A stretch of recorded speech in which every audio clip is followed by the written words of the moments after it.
కొంచెం కష్టమైన మాట ఇష్టంగా చెప్తాను, చిన్నగా లైక్ చేయండి ప్లీజ్. ఏంటంటే కొంతమంది డెలివరీలోన తల్లులు పైలోకానికి వెళ్ళిపోతుంటారు, పిల్లలేమో ఒంటరిగా ఇక్కడ ఉండిపోతారు, వాళ్ళకి తల్లి పాలు దొరకవు. అయితే డబ్బా పాలు పెడతారనుకో, కానీ కొంచెం ఇబ్బంది కదా డబ్బా పాలు పిల్లలు ఎలా ఉంటారని.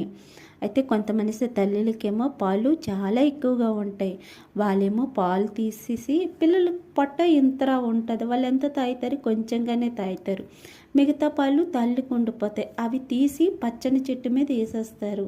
అలా కాకుండా ఆ పాలుని తీసి ఫీజ్ చేసేసి హాస్పిటల్కి డొనేట్ చేయొచ్చు.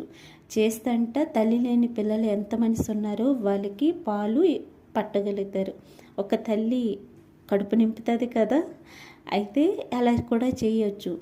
మళ్ళీ కొంతమంది ఆపరేషన్ అయిన తల్లిలకు కూడా పాలు దొరకవు, ఎవరికో ఒక పిల్లలకి పాలు పెడితే కడుపు నింపితే చాలా మంచిది కదా, పాలు కూడా డొనేట్ చేయొచ్చు.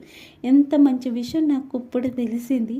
అది మీకు తెలుసుంటుందని నేను అనుకుంటున్నాను, కానీ మీకు తెలిసినంతవరకు మీ చుట్టుపక్కల ఎవరున్నా ఇలా చెప్పండి, పాలు తీసి ఫీజ్ చేసేసి హాస్పిటల్కి డొనేట్ చేయండి, చాలా మంచి పిల్లలు కడుపు నింపిన వాళ్ళు అవుతారు.